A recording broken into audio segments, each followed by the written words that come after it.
Num segundo momento, imagina que então o seller começou a empreender e começou com a MEI. Em alguns meses a MEI tá para estourar, então ele vai chegar no computador dele e falar, pô, a gente tem que desenquadrar. Qual que é o próximo passo do cara que já tá nesse Nesse nível nível aí? aí, né? Então, o ideal é desenquadrar antes de estourar, tá? Porque você tem como o mecanismo de desenquadrar legalmente antes de estourar o limite, para você não precisar retroagir todo o valor, né? Porque quando você estoura os 20%, você tem que retroagir desde a nota fiscal número 1. Então, por exemplo, eu passei dos 20% e faturei 100 mil, eu vou ter que já pagar imposto sobre 100 mil. Entendi. Com 12 avos. Então, assim, eu faturei 20 no mês, 10 no outro, 15 no outro, então vai tributando conforme as competências, né, os meses, e vai gerar DAS com multa e juros. Então, o ideal é não deixar ultrapassar para não ter esse risco retroativo. Desenquadra antes, e aí a gente fala que é o famoso ME, né? Só que o MEI, na verdade, é ME. Se você observar o cartão do CNPJ, o porte dele já é ME.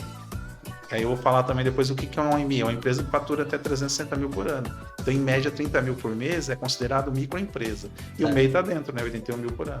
Então, a gente popularmente chama de ME, né? Mas, na verdade, vai mudar para o Simples Nacional. Vai mudar a tributação normal, porque o MEI é uma subclasse do Simples. Mas nessa questão do cara, imagina que ele vai. É muito importante a questão da precificação também, porque se o cara precificou como MEI, na hora que ele desenquadra e tem que retroagir e pagar imposto sobre o valor da primeira nota, provavelmente deve estar tendo prejuízo, né? Muito, sem falar na multa e juros, né? A gente está falando do imposto mais multa e juros, né? Nessa faixa aí ele vai pagar em torno de 4% de imposto, né? Porque a empresa que fatura até 180 mil por ano paga 4%, é até 180 pra gente. O pessoal confunde muito, fala assim, eu vou pagar 4%. Não é 4%. Você tem que precificar de forma correta. Por quê? Se você faturar até 15 mil por mês, você paga 4%. Se você não faturar, ou seja, faturar mais de 15 mil por mês, você já cai na segunda faixa do Simples. Então tem esse equívoco aí também na precificação. O pessoal acha que é 4% faturando 1 milhão. Ah, não, verdade. Não, faz sentido. Pô, se fosse 4% ia ter uma marca. Isso é lindo, né? Aí o governo seria uma mãe, né? Isso seria um pai, né? Então tem essa questão também, né? Então vamos lá. Então eu sou uma MEI, eu não estourei, mas eu tô para estourar, então vou lá contribuir agora. Qual que é o próximo passo? A gente vai desenquadrar. Quais são as opções que a gente tem hoje, né? Hoje. Hoje você tem o empresário individual, que já é a natureza jurídica da MEI, ou a sociedade limitada, que hoje é possível com dono só. Antigamente tinha Iréria, né, que tinha que integralizar um capital de 100 salários mínimos, você tinha que aportar esse valor. Eu vou explicar a diferença de um para o outro, tá? O ilimitado é aquele tipo de empresa que confunde os bens da pessoa física, os bens próprios, ou seja, eu tenho lá um problema do judiciário ou um processo trabalhista e não tenho recurso suficiente para quitar esse processo com o meu colaborador lá que processou a empresa. Então ele ganhou 50 mil lá e eu tenho que pagar 50 mil para ele. Minha empresa só tem caixa de 30 mil. O juiz ele pode mandar penhorar os seus bens pessoais nesse caso. Nossa, em qual que é essa modalidade? É a do MEI, a empresária individual. Ela tem natureza jurídica ilimitada. Então é limitada a todo o capital. Então esse tipo de empresa é um risco para o sócio, né? E qual que é a vantagem pro sócio abrir uma, assim, se tivesse outra opção, eu não abriria nessa modalidade. Então, só que aí como você começa como MEI, só tem essa opção. Ah, entendi. Então você é forçado a aderir a essa opção. Mas aí, agora você vai profissionalizar, vou mudar a minha empresa, você tem a possibilidade de transformar na sociedade limitada. Pode ser com um sócio só, essa já diz a palavra, limitada ao capital da empresa. Ou seja, tudo que tiver de problemas na empresa está limitado ao capital.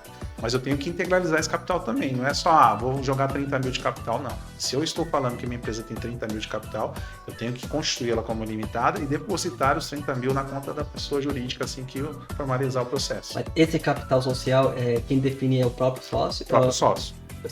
Se ele quiser falar que é 1.000, pode isso ou não? Não tem limite? Não, o piso é isso aqui. Para você começar uma empresa, você precisa de, sei lá... 20 mil. Milzão abre a empresa hoje e você tem que integralizar e proteger seu patrimônio pessoal. Então é muito fácil você proteger o seu patrimônio nesse mecanismo. Então você integraliza ali com R$1.000, já está blindado, caracterizou limitada. Aí segue o jogo. Então no meu caso que eu era uma MEI, eu tenho que ir para... Limitada ME. Limitada ME. Porque ME é porte, lembra? Empresa que fatura até 360 mil e EPP, empresa que fatura até 4.800.000 por ano, em média 400 mil por mês. E esse desenquadramento é automático? Eu passei do 4 milhões e... Quanto você falou? 4.800. 4.800 eu já mudo para EPP. No caso, você fala para empresa de pequeno porte, acima de 360 mil. 360 mil? Isso. Tá, já automaticamente muda? Ou não, tem que ir o Rodrigo Mano, vou desenquadrando de novo, vamos mudar? Não, aí a gente só vai mudar o porte lá na junta, mas a tributação já começa a tributar como empresa EPP. Não corre o risco de acontecer? Não tem problema de bloqueio, nada disso não. Agora o MEI não é automático e o desenquadramento do Simples também não é automático. Aí o próprio contribuinte, no caso o contador, tem que notificar a Receita lá. Porque quando a Receita pega, aí já deu problema. Entendi. Aí você tem que se antecipar. E geralmente, isso aí, é lógico, o empresário tem que saber o que está acontecendo na empresa dele, mas cara, é uma ajuda muito boa se o contador já chegar e... Aí é o papel, isso, é a importância da contabilidade. Lá na DRE a gente tem esse mecanismo, a gente está acompanhando os sellers que faturam mais de 150 mil por mês. Esses a gente já começa a colocar numa lista de estudo para mudar para lucro real futuramente. Porque esse cara já está na curva de crescimento. E alguns que ficam estagnados, a gente sabe que é padrão ele vender aquele valor, e outros a gente já coloca ali o nosso alerta, porque ele está crescendo e ele já precisa dessa contabilidade mais consultiva, mais próxima aí, porque para mudar de regime tem que ter uma contabilidade realmente preparada, porque muda tudo, gente, muda 100% do seu game ali. Precificação, então, você vai ter que rever tudo. Independente se eu for ME, e esses outros, qual que é? ME? ME limitado, empresário individual limitado, ME, desculpa. Para esses dois modalidades ainda o Simples Nacional Vale. O que diz a lei do Simples Nacional? O Simples Nacional foi constituído em 2006, na Lei Complementar 123, que ela dizia lá, para você ser optante pelo Simples, você tem que ser ME ou EPP. Então você tem que ser optante pelo porte ME ou pelo porte EPP. Estando nesse critério, você pode aderir ao Simples Nacional.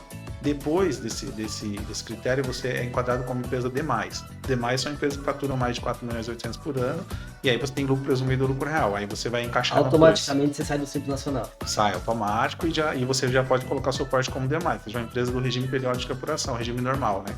Então já muda toda a questão de tributação e porte de empresa. O governo já te enxerga como empresa de médio e grande porte, dependendo do faturamento, né?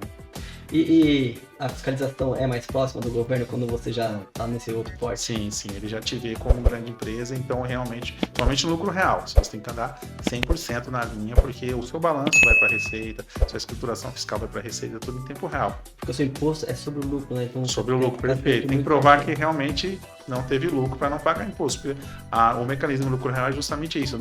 Não teve lucro, não paga imposto. Teve um lucro, paga sobre o lucro. E tudo bem, não dá lucro, quer dizer, tudo bem. A ideia é lógico que todo mundo tenha lucro, mas se eventualmente tiver um prejuízo e se eu conseguir provar para a Receita que teve prejuízo mesmo... Normal, o contador consegue provar através do balancete contábil ali mês a mês, suspende o balancete e vai apurando. Agora, despesas, custos, e aí a gente, CMV, tudo isso aí a gente vai entrar lá no balancete e apura. Já o lucro presumido é diferente do mecanismo. O lucro presumido ele tributa sobre uma presunção. Então, independente de se teve prejuízo ou não, você vai pagar imposto. Então ele já tem uma presunção definida. O lucro presumido é melhor para quem tem margem muito alta. Eu tenho uma margem muito alta nesse produto. Então é muito melhor lucro presumido. Por quê? Você vai dar lucro de qualquer jeito.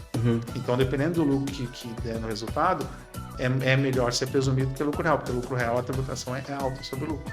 Entendi. Mas se eventualmente ele tiver prejuízo, como é que faz? No presumido não tem jeito, vai pagar. Mesmo com cheque especial no vermelho, você paga imposto. É mais ou menos igual ao Simples Nacional. Isso, é um Simples grandão, basicamente isso.